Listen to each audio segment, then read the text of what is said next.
Okay, so today we're diving into something I think could be pretty new for a lot of our listeners. It's called operationalism.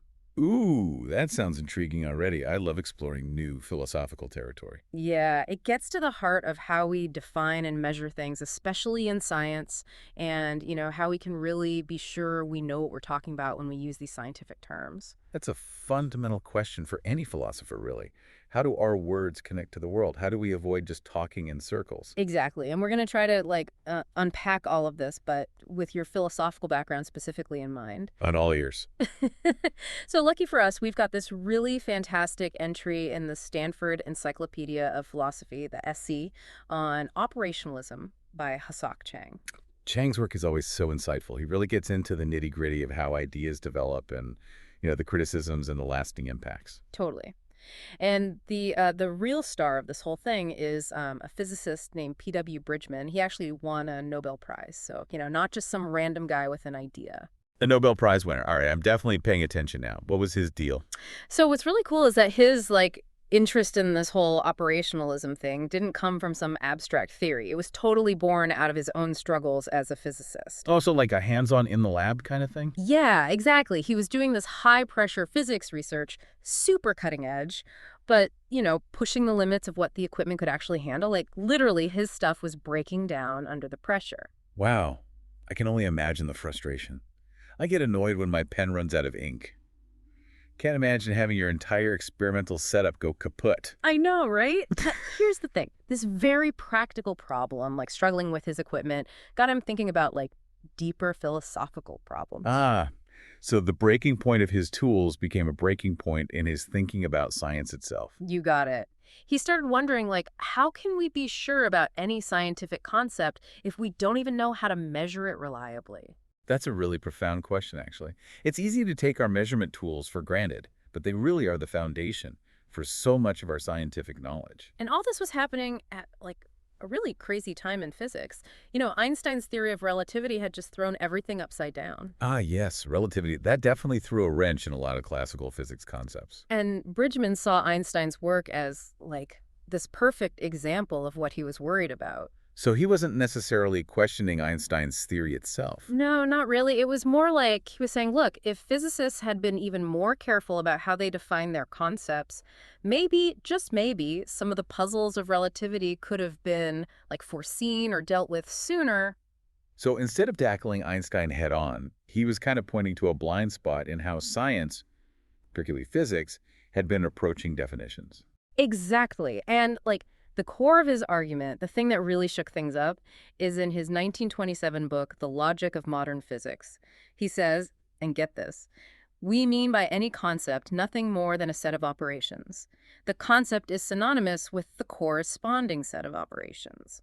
Whoa, that's a bold statement. I mean, he's basically saying that a concept is the way we measure it. That's exactly what he's saying. Yeah. Length isn't just this inherent property of something. It's the act of, pulling out a ruler and measuring it. Yeah, so instead of thinking about abstract properties, we should be thinking about concrete actions, the things we actually do to determine those properties. Right. And this was huge, a totally radical shift in how people were thinking about, the very foundations of science. I bet that stirred up some serious debate. Oh, absolutely. I mean, when this idea first came out, it definitely resonated with a bunch of folks. Physicists who were already wrestling with the limitations of measurement found it, really appealing. Yeah, I can see how that would make sense to them. If your work is all about measurement, then this idea that the measurement defines the concept would feel pretty natural. And, at that time, you also had philosophers who were into pragmatism and logical positivism, and they were super drawn to this idea, too. Oh, yeah, logical positivism. They were all about verifiability, right? Yeah. Like a statement only has meaning if you can, in principle, verify it through observation or experiment. Exactly. And operationalism seemed to offer this, really clear path to verify scientific claims because you could just point to the actual operations, the measurements you were doing. It's like saying, look, here's the proof right here in the experiment. Totally. But, as with pretty much every big idea in philosophy, it didn't stay super popular forever. Yeah, ideas tend to have a shelf life, especially in philosophy where everyone loves to pick them apart. Right.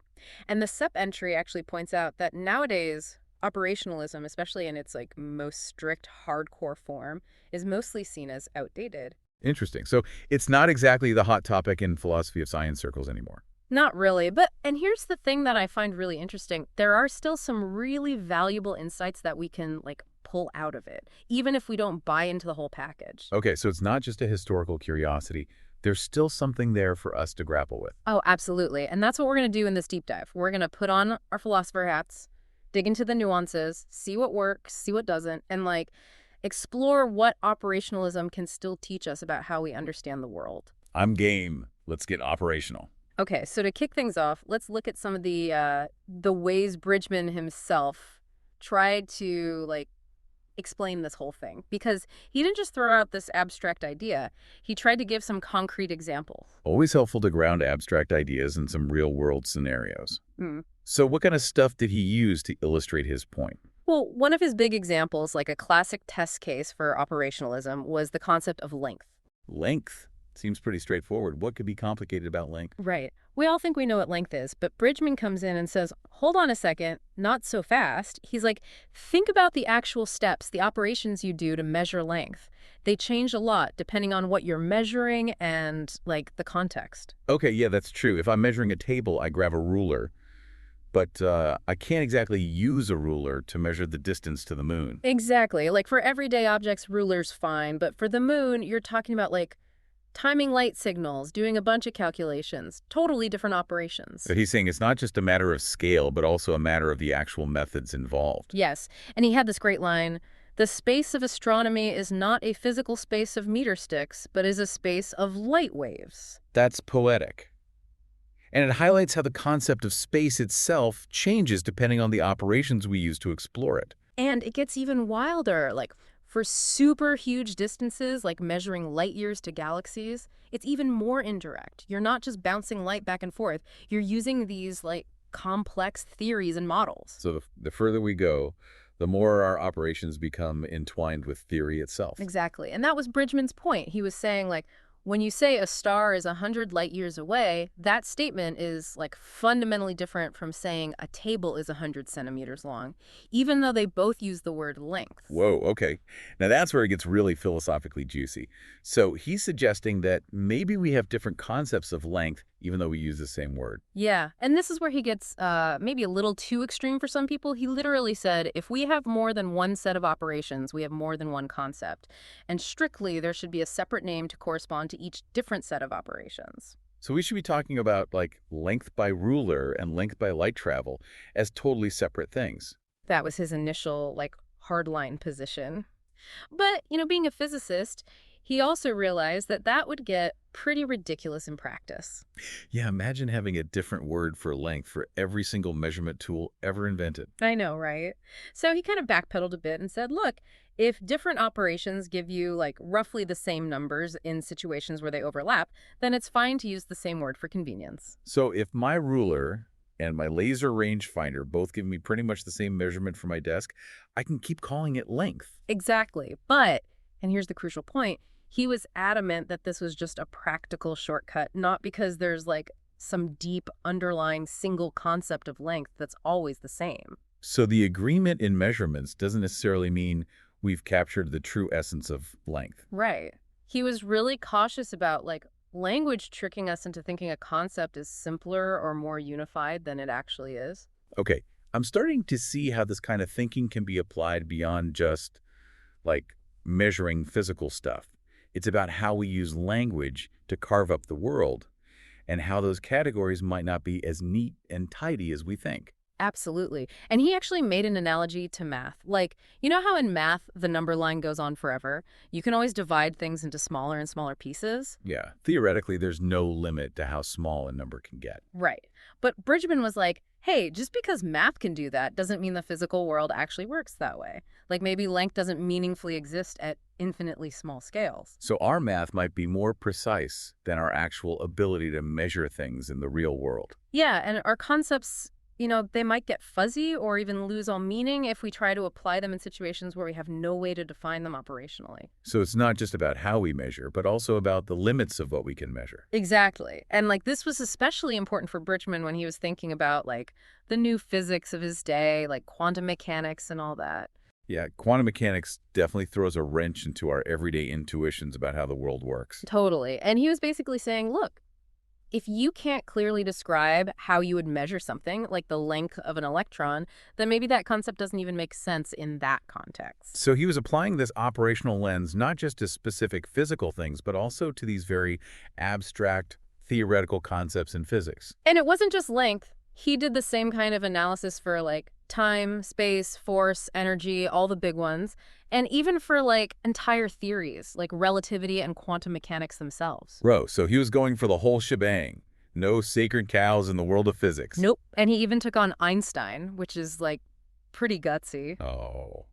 What did he have to say about Einstein? I thought they were both, like, revolutionary figures in physics. They were, but Bridgman, having really thought deeply about how relativity works, actually ended up criticizing Einstein's general theory of relativity. Oh, wow. That's some serious academic shade being thrown. Yeah, he was basically saying that concepts like the curvature of space-time, while super elegant mathematically, weren't really connected enough to like actual physical experience. He wanted things to be more grounded in, like things you could actually measure. So a clash between the theoretical beauty of Einstein's ideas and Bridgman's insistence on operational grounding. Totally. And the Seppi entry talks about this great moment where Einstein basically brushes off Bridgman's objections. He's like, look, a good theory doesn't have to have every single part of it be directly measurable. Haha, so a bit of a you're missing the point from Einstein. Yeah, kind of. It really shows the difference between like a physicist who's focused on building grand theories and someone like Bridgman who's like laser focused on the foundations of how we know things. And Bridgman didn't stop there, did he? I mean, he was a physicist, but it sounds like he had a philosopher's mind, always questioning assumptions. Oh, definitely. He went after like all sorts of foundational stuff in physics, the principle of simplicity, atomism, causality, even the idea of using math to describe the physical world. Whoa, he really was going for the jugular of scientific thought. What did he have against math? It wasn't that he was against math exactly. It was more that he was like super aware of the ways in which math can be, idealized and abstract.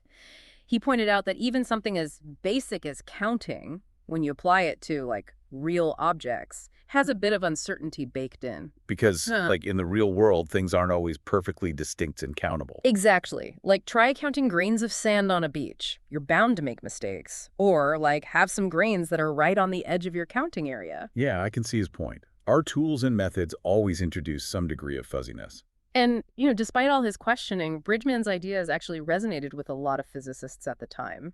They felt like he was like putting into words something they were already doing intuitively. Yeah, I can see how that would happen. Yeah. Like, oh, he's just describing what we already do, but in a more rigorous way.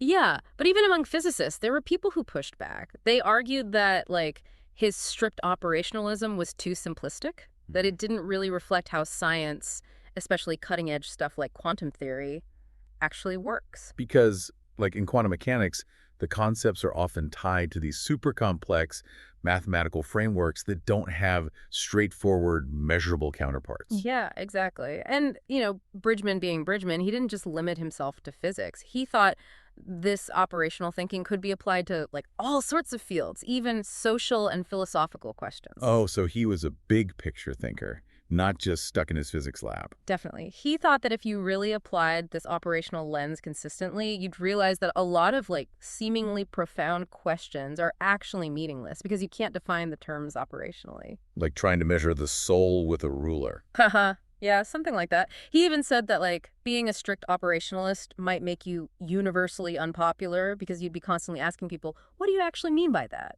I can see how that would get annoying at a dinner party. Totally. But here's the funny thing. Even though he was like advocating for applying operationalism to all sorts of things, he didn't really do it himself. He mostly stuck to physics. So he kind of left it as a challenge for others to pick up the torch. Yeah, pretty much. But the SEP entry does talk about how operationalism had a big impact in psychology, especially on this group called the behaviorists. Oh yeah, the behaviorists. They were all about focusing on observable behavior, right? Like no fuzzy introspective stuff. Exactly. And they totally embraced operationalism as a way to make psychology more like objective and scientific. They were all about defining things like hunger or perception in terms of like really specific measurable actions. So instead of asking someone, are you hungry? You'd measure how many hours it's been since they last ate, or how much food they gobbled down in a controlled experiment. Exactly. But, and here's another twist, Bridgman himself actually got pretty critical of how the psychologists were using his ideas. Oh, really? That's interesting. I thought he'd be thrilled that they were taking up his banner and running with it. You'd think so, right? But he felt like they were misinterpreting a key part of his thinking, especially this idea of like the role of private experience in science. Hmm. Private experience. That doesn't sound very behaviorist to me. Yeah, and that's exactly where the tension was. But we'll get back to that a bit later because it's super important for understanding Bridgman's whole philosophy. Okay, so operationalism makes a splash, gets picked up in psychology, even though the founder has some misgivings. But now we need to get to the critics, right? What were the big arguments against it? Yeah, let's get into that because, like, ultimately, operationalism lost its shine. It wasn't enough to satisfy a lot of people. So what were the main criticisms? What were the holes that people started poking in it? I think the most fundamental one, and the one that a lot of people found really persuasive, was that, like, operational definitions, while useful, just don't capture the full meaning of most concepts. So reducing everything down to just how we measure it misses something important. Exactly. Like, sure, we can define length by how we measure it, but that doesn't tell us everything we mean by length. There's like this broader understanding of spatial relationships, extension, stuff like that, which goes beyond any specific measurement technique. So the operations are part of the story, but not the whole story. Right. And even Bridgman himself, like later on, admitted that his initial super strong claim about meanings being the same as operations was, like, obviously going too far. Ah, so even he had to backpedal a bit. Yeah, and philosophers, especially those who were influenced by Wittgenstein's idea of meaning as use, pointed out that, like, measurement is just one way we use a concept. There are all sorts of other ways we use words in language and in life, and those matter too for understanding their meaning. So it's like saying, look, a hammer is great for pounding nails, but it's not the only way to define a hammer. Yeah, perfect analogy. And this narrow focus on just measurement led to another big problem. If you say that the meaning of a concept is the operation you use to measure it, then how can you even talk about whether a particular measurement is actually valid or not? Ah, I see. If the operation defines the concept, then by definition, any measurement using that operation is automatically valid. Exactly. But the whole idea of validity, like whether we're really measuring what we think we're measuring, only makes sense if we think there's some kind of like deeper meaning to the concept that goes beyond just the specific way we're measuring it. So we need some way to judge whether our measuring stick is actually measuring the right thing, not just measuring something. Exactly. And, even later psychologists who were sympathetic to operationalism recognized this.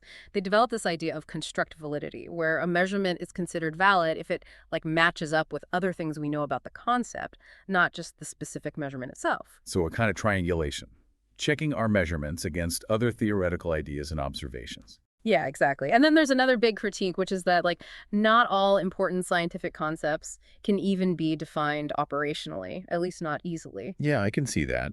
Some things might be just too abstract or complex to pin down to a specific set of operations. And if you insist that everything in science has to have a clear, immediate operational definition, you might end up, like, throwing out a lot of really useful theoretical ideas that are crucial for scientific progress. So it risks becoming too restrictive, like putting science in a straitjacket. Right. And even Bridgman acknowledged this. He admitted that there are concepts in physics, like stress within a material, that are super important but don't have, like, easy, obvious ways to measure them directly. So even he saw the limitations of his own hardline stance. Yeah, he was more nuanced than people sometimes give him credit for.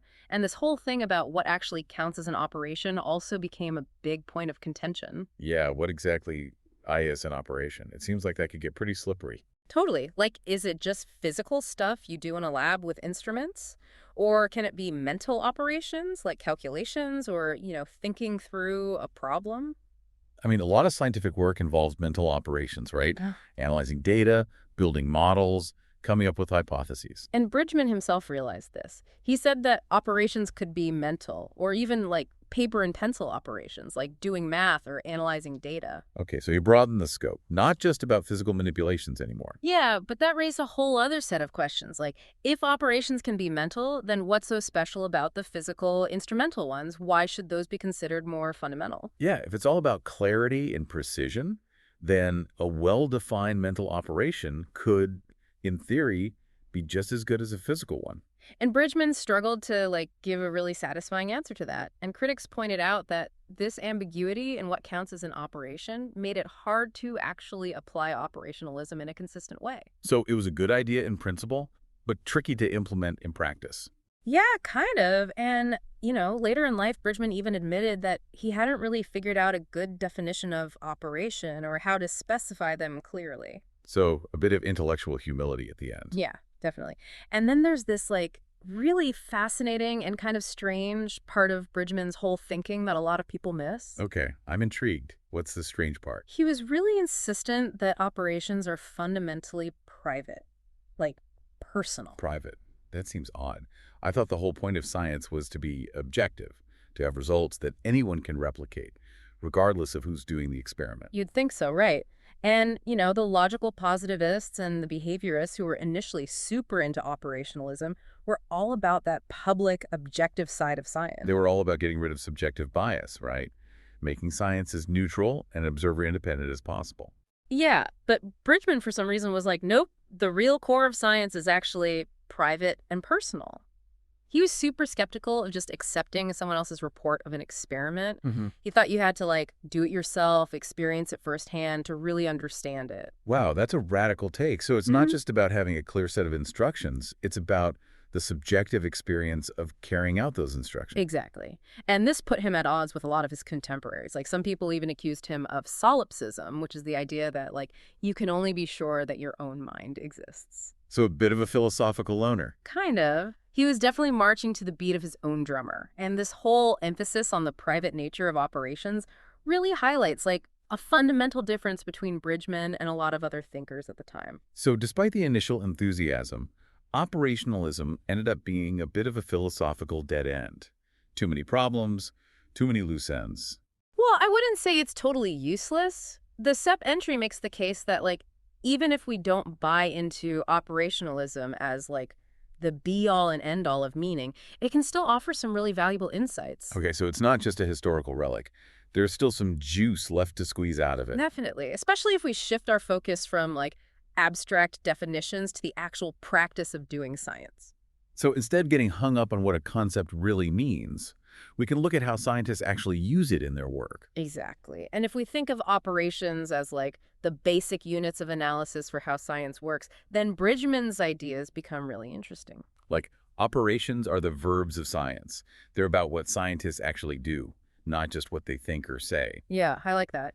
And this connects to a whole bunch of other thinkers who've emphasized the, practical, action-oriented side of knowledge, like Wittgenstein and his language games, or Polanyi's idea of tacit knowledge. So operationalism, even if it's not the whole story, can be a useful tool for understanding the nitty-gritty of scientific practice. Totally. And the SEPI entry suggests that, to really develop this idea, we need a more, sophisticated way of categorizing different types of operations, recognizing that, mental operations, mathematical operations, they're all part of the mix. So not just a hierarchy with physical operations at the top. Right. And then another area where operationalism is still relevant is as a philosophy of extension. This is something Bridgman was super concerned about. Extension, like extending the reach of a concept, applying it to new domains. Exactly. How do you take a concept that's really well defined in one area and then apply it to something totally new, especially when the original measurements don't work anymore? Ooh, yeah, that's a tricky one. Our intuitions can lead us astray when we try to stretch concepts too far. And Bridgman was like, be careful. Don't just assume that a concept automatically makes sense in a new context. So he was a champion of conceptual rigor, making sure we don't get ahead of ourselves. Yeah, and the SEPI entry gives this really cool example of Josiah Wedgwood, the pottery guy. Wedgwood. Oh, yeah, the fancy china. I think my grandma had a Wedgwood tea set. Haha, nice.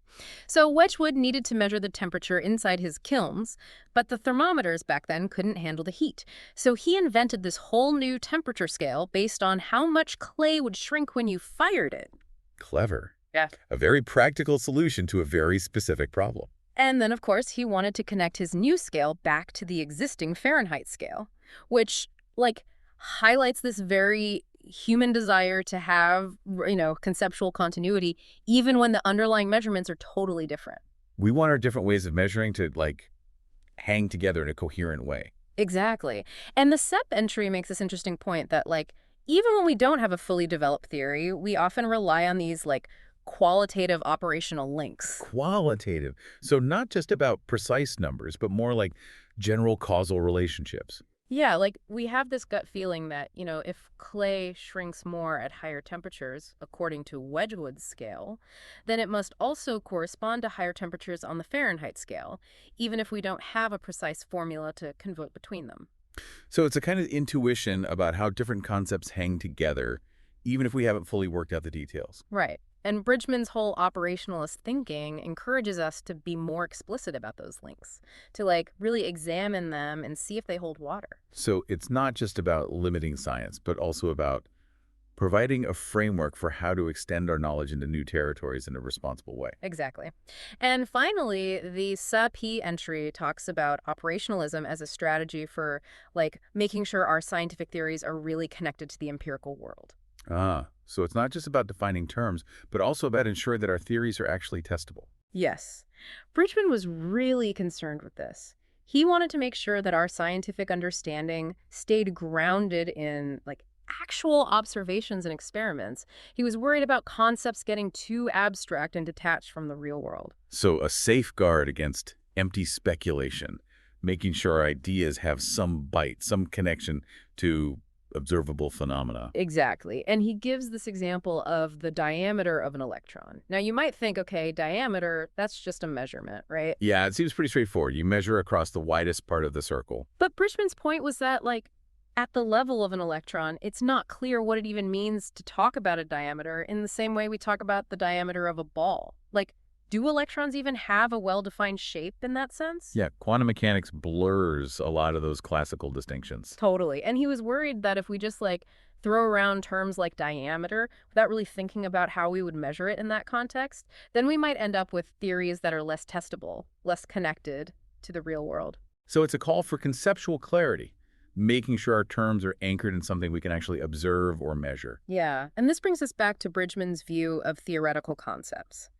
He wasn't against them, but he thought the best ones were those that, like, served as a bridge between things you could measure. So not just abstract ideas floating in the ether, but concepts that connect our observations and help us make sense of the world. Exactly. And, going through all this, it's clear that Bridgman, despite his, like, sometimes extreme views, was really grappling with some fundamental questions about how we know things. He was wrestling with the limits of human knowledge, trying to find a solid foundation for science. Yeah. And the SEMP entry highlights this really interesting thing. His pursuit of clarity and certainty actually led him to a deeper awareness of, like, the inherent complexity of the world. So the more he tried to pin things down, the more he realized how much we don't know. Yeah, kind of. And this gave him a real sense of humility about science. He famously said that science is just doing one's damnedest with one's mind, no holds barred. Uh-huh. I love that. A very Bridgman-esque way of putting it. Right.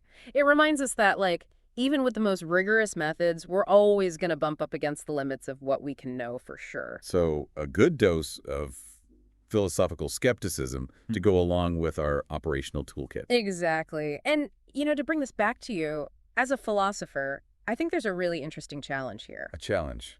Lay it on me. How might this operational lens, even if we don't take it as like gospel truth, how might it reshape our understanding of philosophical concepts? Ooh, that's a good one. So instead of just debating abstract definitions, we could ask, what would it mean to operationalize this concept? What kind of actions or observations would be relevant? Exactly. Like, what would it mean to, measure free will or to observe consciousness? Those are some tough ones. But I can see how that kind of thinking could force us to be more concrete, more grounded in like what's actually happening in the world, even when we're dealing with these super abstract ideas. Totally. And who knows, maybe it would lead to some unexpected insights or connections. It's definitely a thought-provoking way to approach philosophy. Thanks for taking us on this operational journey. I'm going to be thinking about this for a while. Me too. It's amazing how these, like, seemingly obscure ideas from the history of science can still have so much relevance for how we think about the world today. It just goes to show the past is never really past, especially when it comes to philosophy.